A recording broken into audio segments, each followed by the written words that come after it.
We've got major updates this week in a love quadrangle strangulation case in the South Carolina upstate. One of the most chilling stories we've covered here at FITSNews, the Jessica Barnes murder. Major court developments coming in that case. Also, a big week on tap in the Murdoch murders, crime, and corruption saga. The response of the state of South Carolina to Alec Murdaugh's appeal is due at last. Also, major law enforcement news here in the Palmetto State. One of the longest serving, most powerful sheriffs in South Carolina is going down. We're going to walk you through all the details of the saga of Chuck Wright. And last but not least, it was a huge week at the South Carolina State House as the biggest issue of the legislative session, tax reform, absolutely imploded. Dylan Nolan and I are going to take you through the very latest on the tax debate under the State House dome. I am Will Folks, the owner and the founding editor of FITSNews.com. Thank you for joining our week in review. Let's dive in. All right, so our first segment today focuses on a true crime drama in South Carolina's upstate, one we have been following from the beginning. It all started last summer, the disappearance of 20-year-old Jessica Barnes from Pendleton, South Carolina.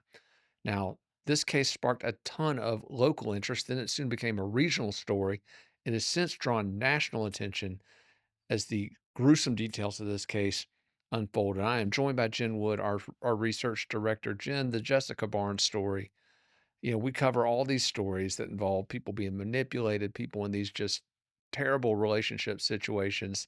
This is truly the worst case scenario, isn't it? Yeah, it is. It's one of the saddest stories that I've covered in terms of just the collateral damage to, families that otherwise were completely, normal up until Brandon Barnes, Jessica's husband, entered their lives. Yeah, we're going to talk about him in just a minute. Before we get there and before we start detailing some of the things we've learned about this individual over the course of our investigation, Jen, just give us sort of the background on this case. When did Jessica go missing? When was her body found? Walk us through all of the key points in this narrative so we just get our context here. So Jessica Barnes was married to Brandon Barnes. Jessica's 20, Brandon's 21. They were living together in the pool house, a pool house in Pendleton, South Carolina, owned by Ron Heron. Ron Heron's granddaughter, Kendall Mims, was also living in the pool house with the two of them. Jessica went missing early August, and she was reported missing in September by her mother, Cecilia Barbera, who I interviewed just after the events started unfolding. Um, she was reported missing in September. Cecilia, while she had been getting text from her daughter, during August and into September, just felt something was off, hadn't seen Jessica, hadn't heard her voice. And when she didn't call her on her birthday in late August, got very concerned. They had gone for periods of time without talking, but that she said, she would have called on my birthday to talk to me and wish me a happy birthday. So she reported her missing, and the investigation began. And there were a lot of questions about Jessica's husband, Brandon. Stories were inconsistent. And he had, in addition to Kendall Mims and Jessica living with them, another young woman, 20-year-old Victoria Tippett, was living in this pool house with the three of them. Yeah, so three Um, of the women there, they've got a child in there as well, correct? yes, Kendall Mims has a young child with By Brandon Barnes. by Brandon Barnes. So just a very odd situation. So in late September, early October, there were sled searches of the pool houses, sled searches of a wooded area on the lake up in Oconee and Pickens County, And all and this is a missing persons case at this point. This missing is what we persons. what we Yeah, first started covering last summer was just a missing right. persons case at that point. Right. And we initially knew something was off just based on the living situation. Just felt really off. And, I started talking to one of Brandon's ex-girlfriends. And she had said that she had lived with him in a very abusive situation.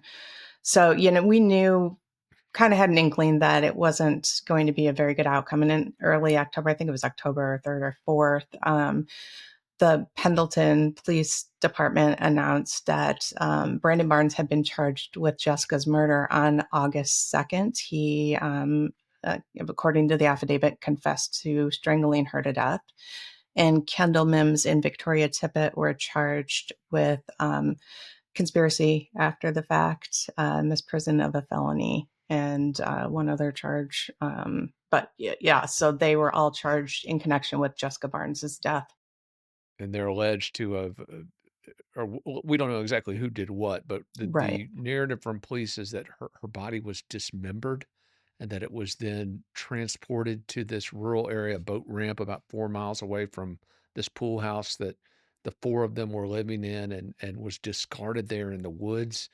And Jen, let me ask you this question. Brandon Barnes was one of the people who was actively searching, I'm doing air quotes here, for his missing wife, knowing the full well the entire time that he's the one that killed her months earlier. But one of our good friends up there in the upstate, Troy Stiles with Blunt Force Media, he actually interviewed this guy. Uh, and at the time, he's portraying himself as the grieving husband, out with everyone else trying to find her. I mean, what kind of what kind of sick, twisted person are we dealing with here? He's not a good person. In talking to Catherine, his ex-girlfriend, the stories she told, well, they lived together, were harrowing. They were living together in Florida for some time, and it was a very abusive relationship. She finally managed to talk him into moving into Maine in hopes that moving across state lines, she would be able to escape. He, according to her, strangled her repeatedly. There were charges. He was convicted of that. And he also strangled their young child. He has two children with Catherine. Mm, So yeah, I mean, it's a horrible story. And, as the story's gone on, I have gotten to know Kendall Mims' family as well. They're lovely people. They are, stunned by everything. And, it's just, I mean, between Cecilia, Jessica's mom, and Kendall's parents, I just see lives shattered by this story, by this case. yeah, by this monster, Yeah. if what police allege is true. And let me ask you this, Jen, you did a big story on FITSNews.com this past week. I would encourage everyone to go to the site and check this story out. Just an amazing preview of some court hearings that have been scheduled for this coming week in connection with this case. And one of those hearings involves Kendall Mims, one of the co-defendants accused of being accessory after the fact in connection with this murder of Jessica Barnes. But Jen, you had this amazing story in which the mother of the victim, the mother of Jessica Barnes, again, who strangled to death, body dismembered, dumped in the woods. She is actually arguing in favor of bond for Kendall Mims because, according to her, Kendall, and again, we don't know much about the other young woman in this case, Victoria Tippett. We certainly want to hear her story and have reached out to her lawyer to get their take on all of this. But in the case of Kendall Mims, her family and now the family of Jessica Barnes are all saying, hey, she's a victim as well, Right. advocating So for her bond. yeah, so we actually we have two hearings next week. So Kendall has her second bond hearing. Her first bond hearing was denied. They went in, and the circuit court judge heard all of the arguments, heard from her parents, and ultimately determined that the facts of the case were still too unknown to make a decision regarding the bond, but that she could apply for another bond hearing, which they've done. So this will be her second bond hearing. And then we also have Victoria Tippett, her first bond hearing. She's being represented by Hunter Bluen out of the upstate area. So we've got both of those bond hearings, but Kendall's is very compelling because Cecilia did write that letter on her behalf, and I do think the feelings of the victim's family are very highly considered in bond.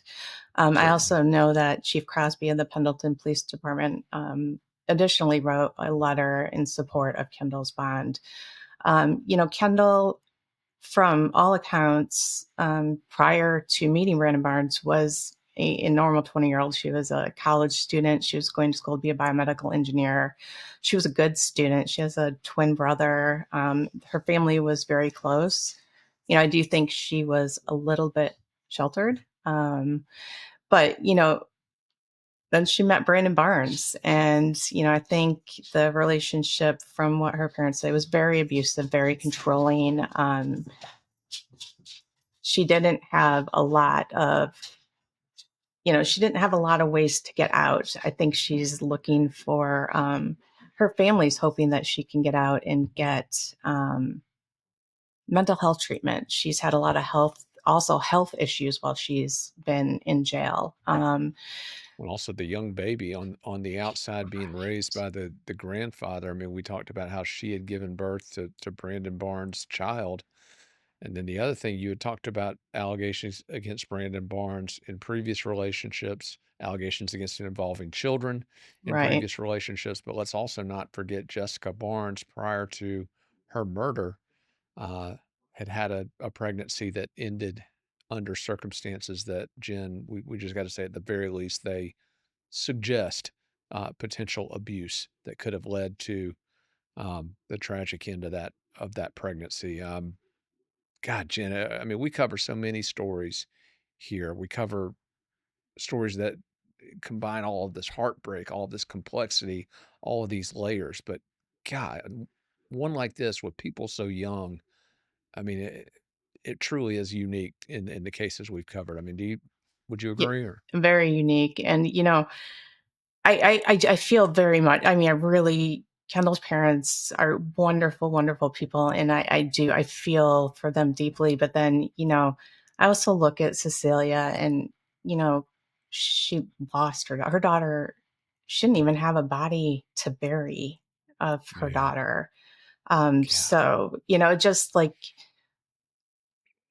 you think, I think about her writing in the full letter is posted. We did get her permission to post it.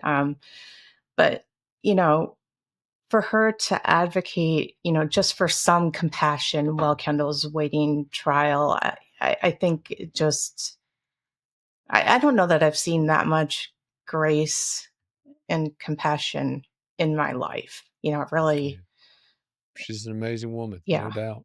yeah, Well, Jen, you have done magnificent work on this story. Also, I appreciate the backdrop that you give to this. Obviously, in South Carolina, there's an ongoing debate based on the Micah Francis Miller saga, which we, again, FITSNews was the first outlet to break that story. We've been driving a lot of that coverage, a lot of other folks driving that story as well, and great because it needs to be told.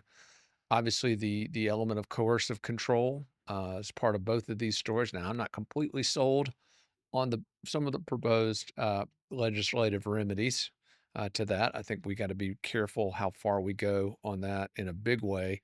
But the other thing that this story in particular highlights is that strangulation element, and the fact South Carolina is the only state in America that lacks a standalone strangulation related bill. There have been efforts, Brian Bennett, obviously a law enforcement guy who's spoken extensively with us to change that. So far, those efforts have not been successful. But Jen, you have done a great job bringing that broader context to these stories. Just incredibly tragic stories. But speaking of tragic stories that we covered, arguably the biggest story we covered here at FITSNews.com over the years, the Murdoch murders, crime and corruption saga. Jen, we've got a big week coming up on that story too. The legal component of it moving forward. The state of South Carolina is preparing to submit its response to Alec Murdaugh's formal appeal. Jen, this is a big deal. This is when the state has to finally lay some of its cards on the table after Murdoch's defense team, led by Dick Harpootlian and Jim Griffin, laid out, I think, what most people have agreed is a very compelling appeal. Jen, what does the state need to do next week to get back in the game on this? I mean, they, like you said, laid out a very, very compelling appeal, and it is based more on than the high profile jury tampering allegations. Jury rigging They allegations. Didn't one right, of the jurors say it? Not just tampering. One of the jurors said they rigged it. But I'm sorry, go right. ahead. Yeah, yeah. I mean, they laid out 132 pages of very, very solid arguments, and the state's response to that is due on April 9th. And I'm very anxious to read it. I'm very anxious to see how they respond to some of these things. And some of the things that were included in the defense's brief were the cell phone expert being qualified. So the Paul, I think it was Paul McManigal, Yeah. who got on the stand towards the end of the trial and testified regarding the throwing of Maggie Murdoch's phone out of the vehicle, And that and was key whether to the state's whole timeline right. for the case. That you throw that out, that whole timeline is gone. Right, you don't have the Alec throwing the phone out the window if you throw that out. Yeah, there are a lot of components to that, argument outside of the jury tampering that I think they're making a very good case. The, admittance by Judge Clifton Newman of the financial crimes, whether or not those prior bad acts being admitted in court, whether that Very was controversial. right, right. So yeah, I do. I'm very anxious to see the response. I think they have got a big hill to climb. I mean, whether or not I think the Supreme Court's going to grant him a new trial, I'm not sure, but I do think they have made some great arguments. Yeah, well, and again, the ultimate argument that was made last January at that high-profile evidentiary hearing, where one of the jurors straight up said, "Yes, my decision was influenced by the tampering of the clerk of court down there," and several others said, "Yeah, we heard it too. We may not have been influenced by it, but we heard it too." And I'll tell you one thing, Jen. I will say this: uh, it was very popular for a very long time to bang the drum on this case and to seek accountability regarding the Murdoch empire. And it had to be done. It needed to be done. They were out of control. They were corrupt as hell. It wasn't just the crime web, it was that broader corruption ring. But Jen, I'm gonna tell you something. We are gonna be every bit as aggressive in going after this jury tampering, alleged jury rigging, in the aftermath of this case, where you have had a full court press by the entities involved in this case to protect a verdict, not seek justice, not preserve Sixth Amendment jurisprudence, but to protect a verdict. And that is wrong. And you know what? We made a few enemies since we started doing that. But I'm going to tell you right now, and I will say this for the record, I don't give a shit. We're going to do what's right on this story, period. Period. So I am very much looking forward to seeing what the state has to say. And I tell you what, I know that they asked for an extension a long time ago. I sure hope they didn't say that it was because they were out prosecuting the other people in this case, because they hadn't done anything on Becky Hill. They hadn't done anything on Curtis Edward Smith, who was a key part of this. So I don't know what they've been doing over there, but somebody needs to tell them to get their thumbs out of their asses and start moving forward. But anyway, we'll save that for another chat, Jen. But keep us up to speed on this Murdoch filing from the state, because Jen, it's going to be significant. I mean, It this is. is some cards need to come down on the table for the state to again counter what, as you pointed out, was a very compelling argument from the defense. There are a lot of political careers being built on this prosecution, on the successful prosecution of Alec Murdoch, and a lot at stake is what I'm Yeah, going to and none of say. this is defending that guy at all. None of us defend the No, guy's where he needs to be. He's a terrible human being. More than likely, he did it, knows who did it, helped do it. I buy into all of that, but process matters. Fundamental liberties matter, and if your definition of justice is to protect a flawed verdict, then that is not justice. But Jenny, you've done amazing work on this. Keep us in the loop on the next steps in the Murdoch crime and corruption saga. oh well, thanks, Will. On Thursday, April 3rd, 2025, shortly after filming this segment, the Office of the Attorney General filed a motion with the South Carolina Supreme Court requesting a 120-day extension to file their response to Alex Murdaugh's appeal. On the same day, Murdoch's attorneys filed a response in opposition to the state's request, noting, quote, if the state's requested extension is granted, the state will have been given a full year to respond to that brief. Undersigned counsel is unaware of any criminal case, even a capital case, in which a state has been given a full year to respond to a defendant's appellate brief, whether in South Carolina, some other state, or a federal court. So last week, our Andy Fancher took a break from busting corrupt South Carolina cops to go up to arguably the biggest event in South Carolina, certainly from a climate, weather, whatever perspective this past year, the Table Rock Complex, twin wildfires raging in the upstate of South Carolina. Andy, I got to ask you, while you were up there were a lot of cops up there.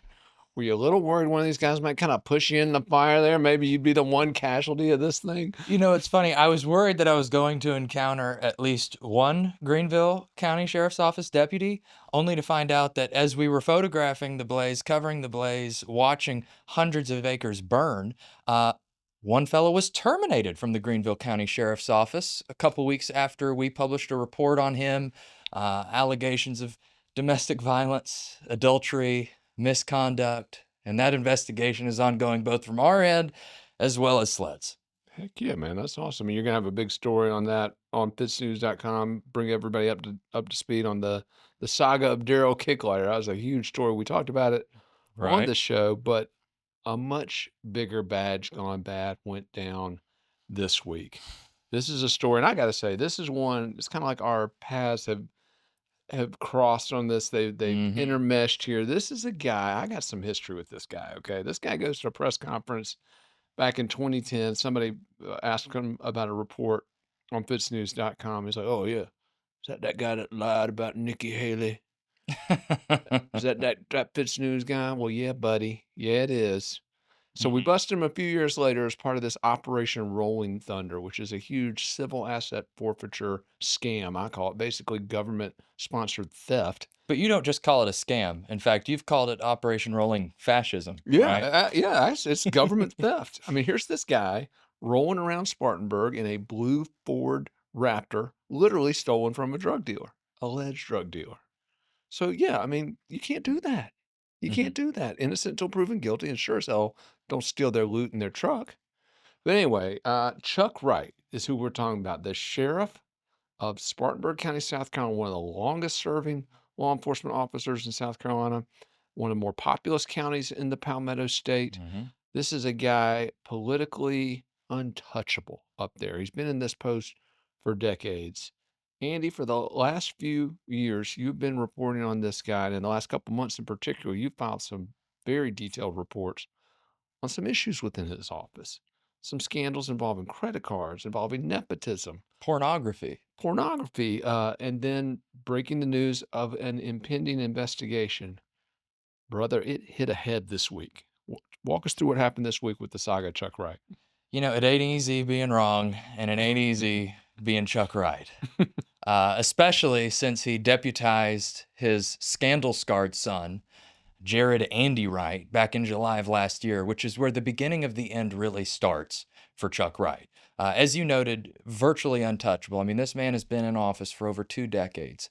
And when it comes to at least swearing in one of your biological children, I mean, that was a blatant violation of a nepotism law, which shows how much Chuck Wright cares about the law.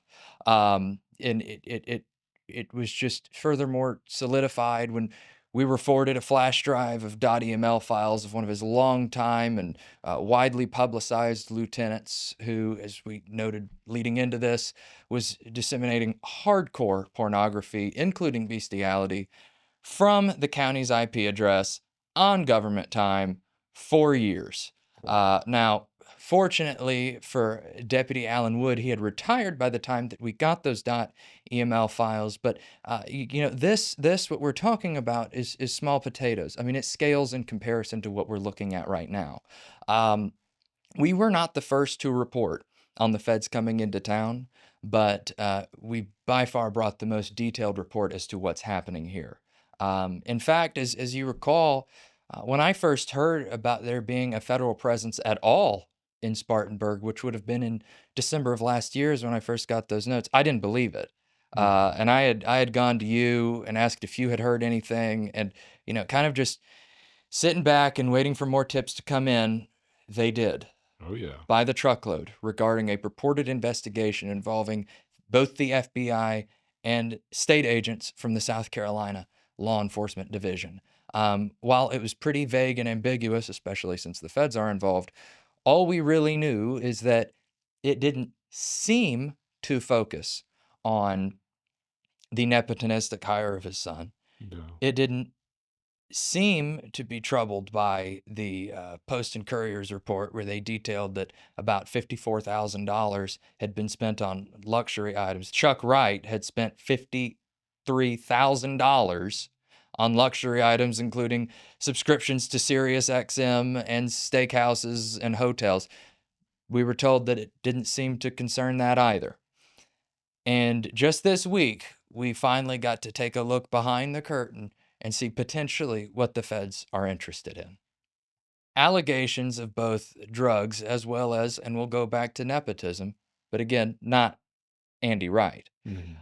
There is a fella who, admittedly, his name had come up in our tip line before, and especially once I really started looking into this on Tuesday, because Tuesday of this week is when FITSNews turned into the New York Stock Exchange. The phone calls just for my little office alone, the emails, texts, I ding. hear you down the hall, man. It went insane, Your brother. notifications were like every second were blowing. And when I was talking to people, they were talking about how their office was blowing up because the long-sitting sheriff of Spartanburg County, an uber powerful political leader, had just announced that he was taking a medical leave.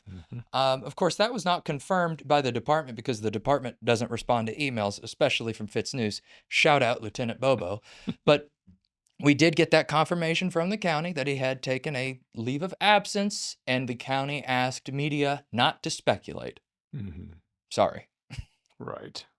So what do these allegations entail? So according to folks that we spoke with, there have been multiple hours-long interviews from both agents of the FBI and SLED, purportedly together, sitting down with deputies of the Spartanburg County Sheriff's Office. There have been subpoenas that have supposedly landed in the mailboxes of active and former deputies of the Spartanburg County Sheriff's Office. And it was approximately about the mid of last month that agents purportedly showed up to the sheriff's office. And as one deputy noted, the FBI wouldn't just show up to the office of a sitting sheriff if there wasn't blood in the water. Yeah. When the feds are involved, they likely aren't swinging for the fences. Yeah.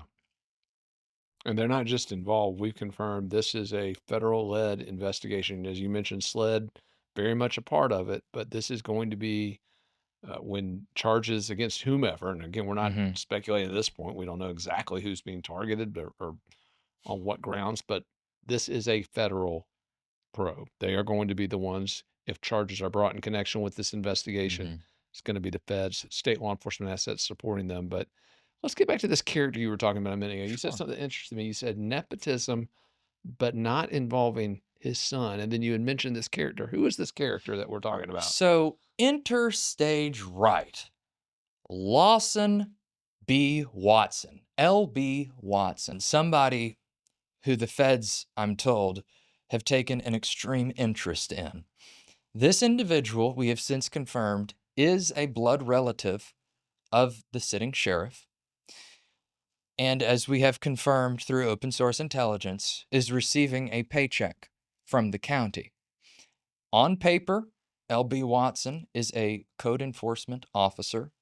In his own profile picture, he's wearing a leather jacket, donning sheriff's department badges, embroidered name.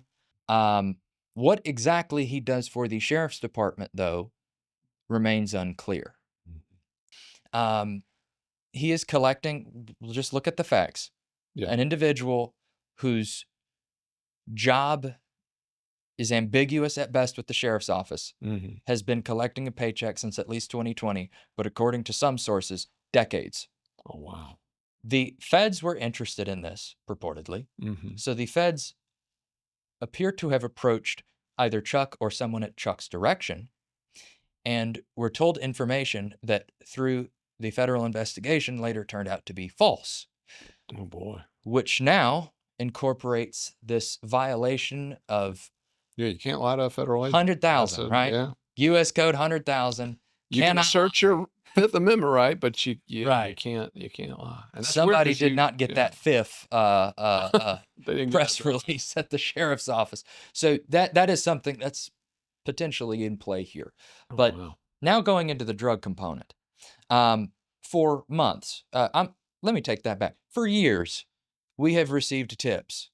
This is not inaccurate to say that we have received tips regarding opioid abuse at the hands of Chuck Wright. Correct. It came to the point where at one time we deployed a FOIA to SLED after we received credible information suggesting that a video of the sheriff involved in a drug exchange was forwarded to a very particular agent at the South Carolina Law Enforcement Division. We FOIA'd for the contents of that email, but were told that no such email or contents existed following our Freedom of Information Act request, and kind of just shelved it.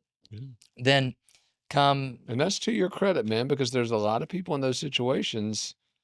Some people would have said, "Oh, that's enough. I can get away with it." But that's the one thing I've respected about you this whole week. And I want folks to know this about Andy. This whole week, you weren't worried about being first. I know you wanted to be first on all aspects of this coverage, but what I tremendously respected about watching you work this story, you were making sure everything you said was nailed down. You were making sure that we were going back and forth. What are your sources saying? And I respect the hell out of that, man, because again, your story on this was by far and away the most detailed, the most informative, the most incisive. So look, man, I respect for that, for real. Well, and I appreciate that. And I think, as I noted with you while I was talking about some of my anxieties about publishing this report, I remember the first time at FITSNews that I caught a politician in a lie. It had to do with a report out of all places, Honey a Path. And I think I lost sleep ahead of calling one of the politicians out there a liar in Honey a Path, even though we had and the guns, reported evidence indicating that this politician had lied. Nobody wants to see the system work better than me. But when the system isn't working, as you have demonstrated time and time again in your reports just in Spartanburg County alone for decades, right? As Dylan has covered in his reporting of the State House this week, and as we have once again revealed in Spartanburg County, the machine doesn't always work. Well, I mean, we just covered the indictment of another sheriff just 2 weeks ago. I mean, is this to be expected? So, history of sheriffs. I mean, in the upstate alone, I think we've demonstrated time and time again. I mean, I thought that Lawrence County was the most corrupt county in South Carolina. You were just getting started, man. I told you were just getting started. And it's funny, that's what kickstarted the Badge Gone Bad series, the ongoing and never-ending, bottomless Badge Gone Bad series. It all started with Sheriff Don Reynolds. I mean, when you have a sitting sheriff who has himself been accused of domestic violence with a gun at play, then sees to it that one of his golden boy deputies, Jonathan Devin Holliday, returns to work with a badge and a gun within 9 business days after he himself was arrested for domestic violence with a gun purportedly at play. What the hell's going on here, man? And to think that scales in comparison to what we're seeing in Spartanburg County. And when that's your sheriff, whether it be in Lawrence County or Spartanburg County, that's the person leading by example. So it should come at no surprise that a Spartanburg County deputy gets popped by SLED just a few months ago for, I think it was abuse of company computer usage, which is ironic considering what Deputy Alan Wood has done in the past. But our audience was quick to blame that deputy, and rightfully so. But let's look at the sheriff. Yeah. To Chuck Wright's credit, he has got a loyal, conservative, orthodox following. And they've been quiet for the past year, ever since things started boiling over when he deputized his son. But they're out now in full force. They are praying for him. They are urging media outlets, whether it be mainstream or alternative, to wait for the full story. They're reminding us that you are innocent until proven guilty, which is ironic considering how many mugshots of innocent until proven guilty people that Chuck Wright posts on a daily basis. This is just the beginning for us, but for Chuck Wright, this is the end. Well, the beginning of the end at the very least. Andy, this is going to be a huge story over the coming weeks and months. Obviously, we don't have a precise timetable for when the feds decide to roll out whatever they're going to roll out in connection with this. We know they're not going to do it in the upstate. More than likely, it will probably be in a federal jurisdiction elsewhere in the state, but we are going to be covering this incredibly closely. Andy, can't thank you enough for the work you're doing on this, not only on this story, but the broader Badge Gone Bad. And I, for one, am glad nobody pushed you into those flames up there at the Table Rock Fireman. By the way, excellent reporting on that as well. Just incredible work up there. One of the biggest wildfires in the history of the state, the biggest fire in the history of the state. You did a great job covering it, man. Well, while we're covering government failing time and time again, in moments of natural disaster such as Hurricane Helene or the Table Rock Complex wildfire, it also serves as a reminder that good civilians still exist. Folks willing to pick up the torch and help their friends, help their neighbors where first responders, where federal authorities fail. I'm not saying that happened at Table Rock, but it is a gentle reminder. Actually, it looks like the feds kind of came in and helped a great deal at the Table Rock. And they got aggressive at they Table did. Rock. They did. And some badges gone good up there. There were a lot of law enforcement that helped pull some long hours and helping the including the Greenville County Sheriff's Office. It was funny. I was chumming it up with one of their deputies over there. I think the day that I learned that Jay Kicklighter was terminated, and I was chumming it up with him, and I said, "Oh, you got your badge and gun? You gonna go fight the fire?" And he said, "Man, I've got about a foot-long fire extinguisher in my squad car, and I answered the call." Every bit counts, man. Every bit. Oh yeah, every hand helped extinguish that blaze or mitigate the blaze. We met some very good people up there, retired firefighters, active law enforcement, some who were familiar with our coverage of Hurricane Helene, the Heart of Darkness, the report that we put out. So that was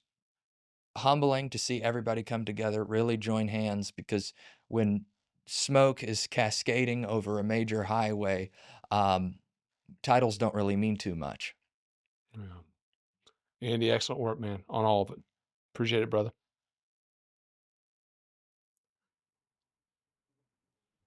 So the conversation started in the aftermath of the 2024 election cycle here in South Carolina, where Republicans, I'm using my baby quotes here, solidified their supermajority status in both the House of Representatives and the state Senate. Big things were coming, they promised, particularly on the issue of taxes. House Speaker Merle Smith vowed that tax relief would be his #1 agenda item in the 2025 legislative session. Well, we are now in our 4th month of that session, Dylan Nolan, and Speaker Merle Smith finally got around to unveiling the specifics of his tax plan. Now, here's what's interesting. What everyone thought would be an issue that would unite people around the Republican Party, around this tax plan, didn't quite go according to plan, because when you looked at the fine print of this proposal, Dylan, it's $1 billion tax hike on the middle class.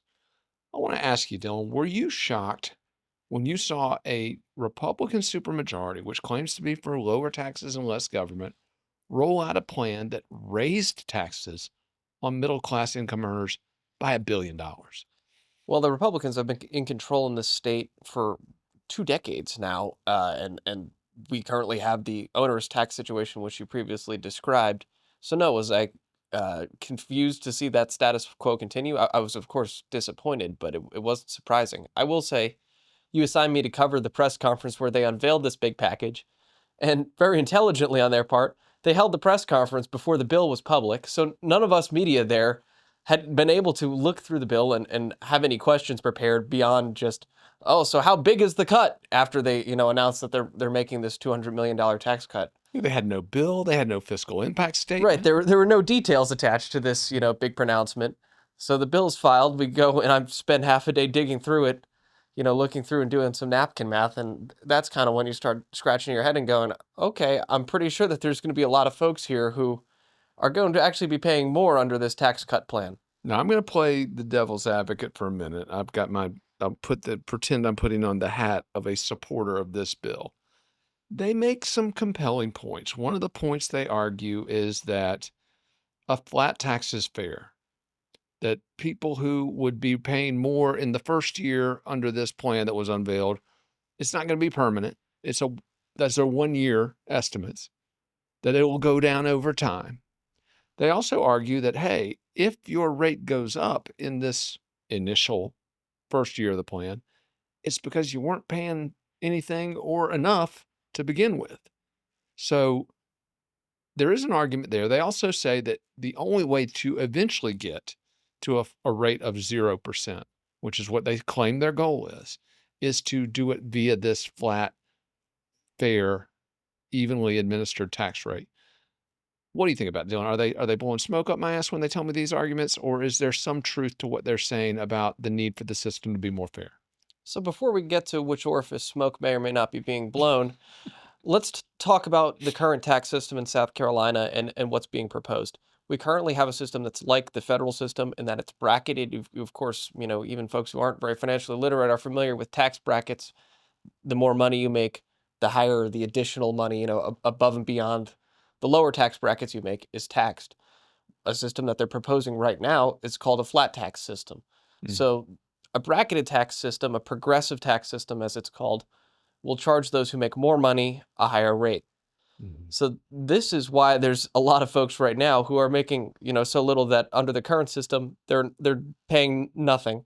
And here's the second important difference. So we're going to go from, if this is passed, we're going to go from a progressive system to a flat system.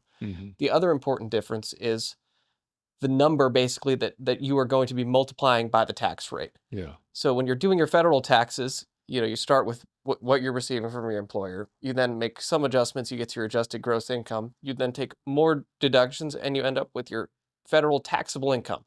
Currently, your federal taxable income is what you're multiplying by your state tax rate. And that's how you're getting to the amount of money that you owe to the state of South Carolina. Now this, and I completely agree with the authors of this bill, is not sustainable because every couple of years, depending on who's in office in D.C., your federal taxable income, it's totally manipulable by the folks in D.C. Your AGI, your adjusted gross income, is what they would like to make that multiplying factor under the new tax program. And I think this is wise because it means that it's going to be a lot more stable. There's going to be a lot less variability between years, which means when the state of South Carolina is trying to predict what their revenue stream is going to look like 10 years in the future, which is important when you're, say, trying to make infrastructure investments, they're going to have a lot sounder of an idea of what that is. So are they blowing smoke up your behind on the idea that it might be better for the state to go to AGI? No. Now, of course, there are folks who are taking all these federal deductions right now who have a lower federal taxable income, that when they move to AGI, they're all of a sudden going to be paying a lot more. You almost sound like a man with an accounting degree. You can hear the passion in my voice. There's a reason that I went to school for accounting. Give people a little history here because, you almost took a job somewhere else. Tell people a little bit. Yeah, I was slated to work in the internal audit department over at PricewaterhouseCoopers, and due to a series of events in 2020, which made me make some other career choices, I've ended up here at FITSNews and loved every second of it. But that does not mean that I am not passionate about taxes, accounting, all that stuff still. Well, based on what I'm hearing, I might have you do my taxes. I think there's some people probably watching this. Well, and it's interesting. Andy's pulling his tax forms out. He's ready for you to fill them out here. There's the leadership here keeps saying there's winners and losers. And so be it a higher income bracket, this new tax regime should, in theory, lower your total remittances. Let's talk about this for a minute because we're getting into these brackets and fairness, concepts of fairness, discussions of fairness. technically what the House has proposed, this bill is a tax cut, a very slim tax cut. It's $216 million out of a $41.7 billion budget. That is, as you have correctly pointed out, basically a rounding error one way or the It other. really could go either way. But there is relief in the bill. There's over $1 billion in tax relief for people who are making six figures, much higher income levels. Those folks would see significant relief. A lot of the folks, by the way, in the donor class who stroke checks to these politicians, they will probably be getting a tax cut. But bring me back to the argument of, why is this a zero-sum game? Why do these politicians insist on having to take from one side to fill another? It's almost like they don't understand that there is a stimulative effect to tax cuts, or am I just completely wrong about that? When you cut taxes, doesn't that benefit the economy and grow jobs, raise incomes, and create more revenue just organically? I mean, this is what we saw, whether you like Trump's 2017 tax cuts, which were kind of similar to this in that they benefited those, in the higher income brackets, and they also, of course, benefited corporate America, but they resulted in the government taking in more money despite having lower rates. Yeah. And of course, that's just the most recent example, but this is a well-demonstrated economic theory that has, been The reproduced Laffer multiple curve or times. something like that. Am I right?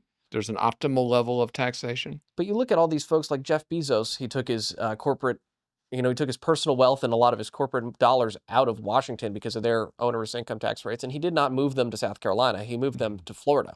Yeah. Well, here's the other question. I mentioned it a moment ago. You've got a budget here in South Carolina when you count all of the state funds, the fees, the taxes. You couple the federal funds that come in, $41.7 billion, as I mentioned earlier. That is a number that's up from $40.2 billion a year ago. So you got roughly $1.5 billion in new money in the current budget. We'll probably have more by the time the latest revenue estimates are certified, because they've been raking in revenue hand over fist here in South Carolina. So between 1.5 billion, maybe 2 billion in new money, Dylan, why do we have to cut anything? Why can't we just take more of that surplus and route it to this tax relief? That way we wouldn't have to impose this $1 billion tax hike on the middle class to get to these balanced levels. You're not the only one asking this question. When this Tuesday, you sent me to cover the subcommittee hearing for this bill. For folks that are unfamiliar with the legislative process, the bill will be introduced, in this case in the House. It will be assigned to its committee. It will then go to a subcommittee. This is the first level where they can introduce amendments, change the bill. If it passes out of that, which it did with minor amendments, it then goes to the full committee. It can be amended by the full committee. Once that is done, it goes to the floor. Everybody in the House votes on it, and it would then go to the Senate. Well, on Tuesday, Brandon Newton, the subcommittee chair, said that it was the intention of leadership to vote on this in the House, have it on the floor next week. As we record this is Thursday. Today, we were supposed to see the full committee hearing on this bill, and it was postponed because members were dropping like flies, because their constituents, presumably people in the 2/3 portion here who will have their taxes raised in the first phase of this new tax plan. And by the way, we need to dig into the two phases of the plan because we've referenced this, but folks might not know what that is. But there are a lot of people who, in phase one of this plan, they will take the rates, the current rate, which at the top rates is sitting slightly above 6%, and drop it to 3.5%. Now, this is going to mean that if they stop here, a lot of folks are going to be paying more. However, if they hit certain, textually prescribed revenue goals for the state, then they can drop it to 2.5%. So if that happens, everybody will be receiving lower taxes. The problem is, it's hard to predict the future, and it's a very real possibility that they might not hit those goals. I mean, look at the stock market this week. We could be in for some rough economic times. They don't hit those economic goals, and then these people are stuck on the hook paying higher taxes than they were before the tax cut. So this is a very real concern, and it is why a lot of people are asking the very question you just asked me, which is, why can't they just go straight to the bottom rate? Why can't they figure out some ways to save some money with their historically high levels of money that they're taking in? Well, yeah, and we talked about that. We looked at that again, 1.5 to 2 billion in new money coming in that you wouldn't have to cut anything. But then let's go back to last year. There was $500 million just in pure pork in their Part 1B provisos. This is the part of the budget where they do their little Christmas tree and sneak in all their little pet projects. That's $500 million just in pure pork there. There's 200 million sitting in unfilled full-time equivalent positions. There you go. That's There another is money. There's certainly money sitting around in the budget that if there was a desire to go in there and start cutting, they could cut. Yeah. You're certainly right in noting that I've seen no desire from the folks that are leading the House and the Senate right now to cut. And that's before you get into other ways that we could do things like, for example, privatize the functions of the Port Authority. Why do we have a government agency running the port? Why do we have a government agency that runs a power company? Santee Cooper, sell it. Sell it. It's something we should have sold decades ago. But these are all things we could do to put billions of dollars into a taxpayer rebate fund it's money that we don't have to go out and cut other things. But on the subject of cutting, I want to talk to you real quick. As this debate unfolds, the tax drama in Columbia, and as we've last heard, Republicans watching these folks come off the bill, they're basically putting this thing on the shelf. They're going to go back to the drawing board on this bill. The bill that was introduced, as you mentioned just a few days ago, is basically dead on arrival right now. They're going to have to go back and heavily amend it. But as we're having that debate, we've got this guy out of Charleston, this Rom Reddy character, started the Doge SC organization down there. This guy is making the case, again, parallel to this tax debate, that, wait a minute, we should be cutting. And not only should we be cutting, we shouldn't just be cutting a little, we should literally be gutting some of these state agencies. And in fact, in some cases, eliminating them altogether. And so, Dylan, I want to ask you this. We keep talking about these politicians focused on having to take money from one pot to pay for another pot, or not cutting anything in government. Why aren't they talking about cutting things in government? I mean, I don't think that there's any genuine political desire to cut. A couple of weeks ago, I was sitting in this very chair and we were talking about how the folks in Colombia were going to wear Doge as a skin suit, how they know it's a popular thing with their primary voters. And so they were going to claim to have interest in doing that. I remember they stood up some sort of goofy house, Doge committee. Mm-hmm. Until you actually start seeing cuts from agency budgets, it's fake. Yeah. It's fake. But we're talking about a state where, and Ron Reddy put something out about it this week, 15 out of every 1,000 South Carolinians are employed by government.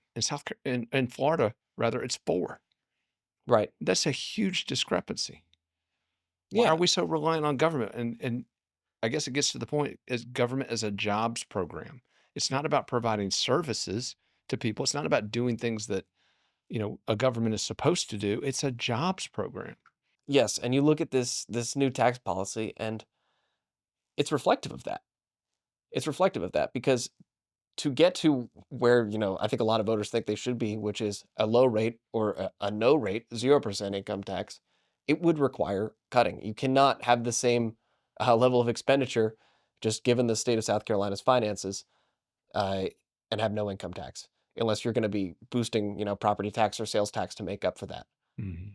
So they either, need to cut their expenditures or do what they're doing now, which is not cut their expenditures and basically just redistribute who's paying taxes and keep the total amount of money they're taking in similar. Yeah. Well, Dylan, since this bill blew up, obviously Republican leaders in the House are going back to the drawing board. They're going to come up with some amended version of this bill that they introduced this week, probably roll it out within the next few days, but they're running out of time. And this is also why we've been saying for the last few months, guys, if this is your number one priority, why didn't you do this in January? Here we are in early April. This legislative session is going to be over in another month. There's not time. And it makes you wonder if that was the whole point of rolling it out so late. If that was the point, then this was about as well played a gambit as the lawsuit reform folks. Well, let me ask you this, and I know we got a bolt on this topic, but I wanted to, as you look at the redefined bill that's going to be released, I want to make sure everybody in our audience knows, everybody in South Carolina who's following this issue, we published articles about this. Dylan did a news article on it. I published an opinion analysis. We published an op-ed on FITSNews in opposition to this tax plan, and we published one supporting it, in favor of it. And so One thing, we say what we think on these mics, but the great thing about FITSNews.com is we welcome intelligent takes on all these issues. So whether you think South Carolina's tax rate should be 100, whether you think it should be 0, whether you think it should be anywhere in between, we would love to hear why, and tell us your idea. And that's something we're always going to share on this website because, again, our job, Dylan, is to host that bigger conversation. And I'm proud of the way we do it here, where everybody's perspective on these issues is welcome. All right, folks, that is a wrap for this week's edition of the show. Almost. Before we go, some well-deserved recognition for one of South Carolina's top hospitals. Lexington Medical Center has been honored with the Magnet with Distinction Award. Folks, less than 24 hospitals across the country have received this honor, and technically tied to nursing, but this is a system-wide acknowledgement of the work that Lexington Medical Center is doing to improve healthcare outcomes across the Palmetto State. We went to Lexington Medical this week to learn more about this honor. Here's a clip from that interview. So Midlands Area Hospital was the first hospital in the Palmetto State to receive an incredibly prestigious honor. Less than 24 hospitals across the country have received this honor, and it's called Magnet with Distinction. I am joined today by Stephanie Davis, one of the people here at Lexington Medical who is most integral in helping the hospital get this honor, which is really, it's a system-wide honor, right? It's about nurses, but it is really a reflection of the whole hospital, right? Yes, exactly. It is from the American Nurses Credentialing Center, but it's really more about the support and the dynamic of nurses within the system and how they contribute to the larger healthcare system. And so, you know, for that reason, it is an organizational designation. Absolutely. All about positive outcomes for the community. Yes, absolutely. And we knew that we were good, and we have something very special here at Lexington, but it's very meaningful to have an outside group recognize that as well, that what we are doing is working and we are committed to excellence in everything that we do. And so, and it showed, and we proved it. And so we're very excited and honored by that. Now, the nursing community here obviously greatly benefited by some of the work you guys have been doing with the University of South Carolina. Yes. And that's obviously not just something that's benefiting Lexington Medical, but it's also the entire state of South Carolina trying to address that nursing shortage. Let me ask you this, being part of this community here, trying to address what is, again, a potential crisis in our healthcare system if we don't get that shortage addressed, but being part of a community like that that's taking action to address these issues on such a elemental level, how important is that to you to be part of a community like that? I think it's very important. It's very meaningful to be part of that and be on a team, you know, that is working towards that and has the vision to address those tough issues that are coming our way, and the forward thinking, you know, to put a strategy and a plan in place to address those issues that we're going to have, and not just for our workforce, but also for our community. I mean, if we don't improve and grow our workforce, then we will not be able to meet the needs of our community. And so, I mean, nobody wants that. And so it's absolutely, and it's not just about the, you know, greater Midlands community. USC, they train nurses all across, that can go all across the state and the country. It's a very big international university. And so we are very honored to be part of that plan and partner with them in the design of the campus across the street, which helps expand their training capacity. I mean, partial maybe, but you know, what an honor for them to be able to train here with us. You know, we know we have something special as the only local community-based hospital. You know, it sends a message to them, and then they can take whatever that they learn from us out into the grander world. And so we're very excited to be able to leave that kind of footprint. Stephanie, thank you for taking the time. It's an amazing honor, and you were such an integral part of it. So congrats to you, congrats to the nurses here, congrats to the whole Lexington medical system. Okay, thank you very much. It was nice to be here. All right, be on the lookout for our complete interview with Stephanie early next week. But once again, thanks to Lexington Medical for the amazing work that they are doing to improve healthcare outcomes in the Midlands of South Carolina and beyond. That is a wrap for the show, folks. Thanks for tuning in. We will catch you next time on Your Week in Review.